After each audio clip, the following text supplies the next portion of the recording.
Awaken to hair growth. Awaken to hair growth because there is possibility to get your hair back. Awaken to hair growth because we're not told that we're able to conquer and overcome alopecia. Awaken to hair growth because I want to be a positive light and beacon for you because I've healed my alopecia and now I help others do the same with different types of alopecia, men, women, children of all ages, of all races and ethnicities. Welcome everybody back to the Alopecia Angel podcast, Awaken to Hair Growth. Today, we are talking about prescriptions that cause hair loss. And before we jump into today's topic, I wanted just to remind you that September is Alopecia Awareness Month. And so share as much as you can with friends, loved ones, neighbors, coworkers about alopecia, about how it's possible to heal and that you're on that healing journey. Because the more we talk about it, the more we can influence, the more we can demand, and the more we can share what's going on. And when I say demand, I mean demand that A, that it's respected, and B, that people are more aware of it. So there is less bullying. So there is less teasing. So there is less, harmful and hurtful words and actions towards people going through alopecia, because it is a extremely sensitive situation, which I personally have gone through. And I feel for the parents, and I feel for the adults, and I feel for men and women all over the world who are going and experiencing through this. Because unfortunately, if you're anything like me, you've seen countless doctors and you haven't gotten any responses or any hope that this is possible to combat until, of course, you reach my podcast or you reach me, Alopecia Angel, because I have healed it and reversed it. And I know you can too. Just like I've helped hundreds around the world, I know that healing is possible for everybody. If you want it enough, you will obtain it. So let's celebrate Alopecia Awareness Month with education, with compassion, with grace, but also with sharing that it's possible to heal. So that's first and foremost. Second, I also wanted to remind you of the raffle. We have a raffle going on, and the winner of the raffle will win a free entry into my Hair and Heal program. This is an 8-week program where 90% of people see hair growth in less than 8 weeks. And so you're on your path to healing. You're on your path to hair growth. You're on your path to full reversal of alopecia. And this is absolutely amazing and astounding. And I love doing what I do. So how to enter? What you need to do is rate and review the podcast, Alopecia Angel, on Apple Podcasts. Send us a snapshot or a screenshot of your review. Send it in to hello@alopeciaangel.com, and you will be entered into the raffle. At the end of the month of September 2022, we will go ahead and name that person who won. So I look forward to seeing who that person is, and I look forward to seeing all your reviews. So thank you so much for helping me share the love and share the opportunity to healing for everyone who listens to this podcast. So let's get into today's topic, prescriptions that cause hair loss. So this is actually one blind spot that many people don't even look at. And if you're trying to understand what a blind spot is, I talk about this, I believe it is in podcast number 3, where I talk about blind spots and how things are covered up and things we trip over again and again and again without really realizing this. And I have this all just in case you're driving or just in case you are doing something where you can't take notes. I have this all in a lovely PDF that you can download for free on my website, alopeciaangel.com/free. And you will see the prescriptions that cause hair loss. But I wanted to go ahead and talk about a few of them. One of them in particular are acne medications containing vitamin A.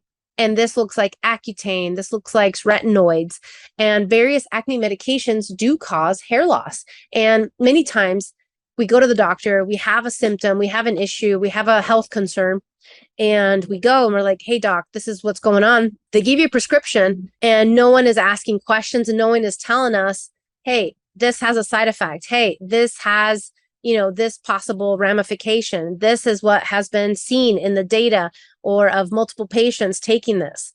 And so sometimes we go to the doctor and let's say we're on 1, 2, 3 different medications, and it could be one of the medications that's causing the other symptom or the other new health concern. Does this make sense? So in order to empower ourselves, we need to advocate for ourselves and we need to ask more questions. Acne medication, is it really necessary? Is the high blood pressure medication, which a lot of them do cause hair loss. beta blockers, ACE inhibitors, diuretics. All of these cause and can cause hair loss. Not to say that it will cause hair loss in everybody, but it can cause. And these are, you could see it off the label that it has this potential side effect. Now, will it always have the same side effect in everybody? No, but it's definitely possible. And so if you're taking hormone replacement therapy, if you're taking Parkinson's disease drugs, if you're taking cholesterol lowering drugs, if you're taking anti-clotting drugs, if you're taking birth control pills or antacids, these also cause hair loss and can cause alopecia. Now, would I say this is the only root cause to your hair loss? No, more than likely it's not. More than likely it's this and maybe 1, 2, 3 other things. I actually had somebody write in the other day and say, hey, can this cause alopecia? And they were taking Zoloft, Prozac, Elavil, Vivactil, Paxil, all these things, antifungal, antibiotics, antidepressants, and mood stabilizers also cause hair loss. Epileptic drugs, drugs that treat breast cancer and other cancers, drugs that suppress the immune system cause hair loss. So this is an oxymoron in many ways, because when you go to the doctor, to the dermatologist, the first thing that they want to do is give you those drugs that do suppress the immune system. Those are your cortisone shots. Those are your cortisone, but in a tablet form. Those are the creams. Those are the many things that do suppress your immune system that can also cause the hair loss and, make things worse along the way.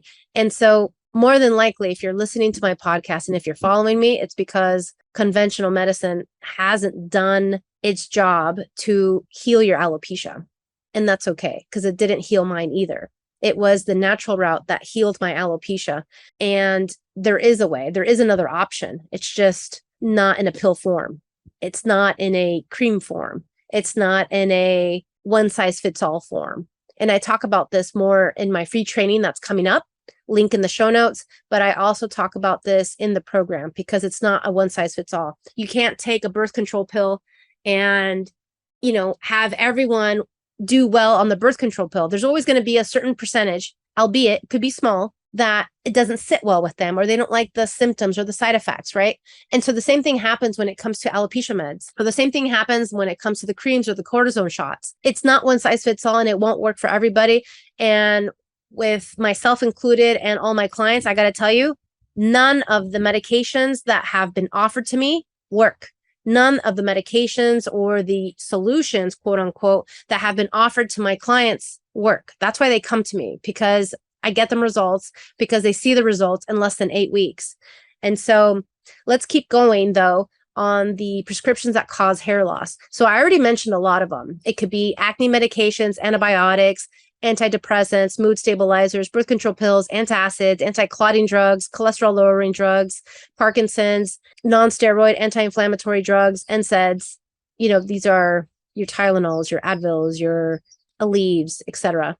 Hormone replacement therapy, high blood pressure medication, anti-hypertensive, epileptic drugs, drugs that treat and breast cancer and other cancers, drugs that suppress the immune system, steroids, testosterone, progesterone, thyroid medications, weight loss drugs, CNS stimulants, anti-arrhythmia drugs, psoriasis treatments. All of these cause hair loss. And so first thing for you to do is to grab this handy dandy PDF. It's for free. Go to alopeciaangel.com/free, and you will be able to download this, share it with all your friends, share it with all the females and males in your family and your loved ones, but then also see if you're taking any of these medications. And a lot of them are here by name. So for example, Zoloft, Prozac, Paxil, Accutane, etc. They're all here by name as well. So double check to see if any of the medications that you're taking are on this list. And then also start asking those questions. Start next time you go to the doctor that you have some sort of health concern outside of alopecia, obviously, because they can't help you with the alopecia. But if you have, I don't know, a sore throat, if you have the flu, if you have some sort of other health concern that's going on and you think you need medication for it and they give you something, start asking those questions. What are the side effects? What can this cause? What can this be? What are the ramifications of taking it? And parents, do the same for your children, because guess what? No one is going to advocate for your children like the own parents. And for medical doctors, they have a limited amount of time to see you. They have a limited amount of time to really diagnose you and to get you the meds that you need, right? You're in and out in like 7 minutes. That's really what that is and what that looks like today in the US.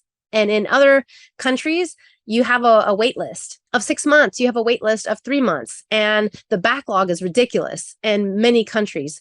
And I just moved from Europe, and in Europe, it was that way just now.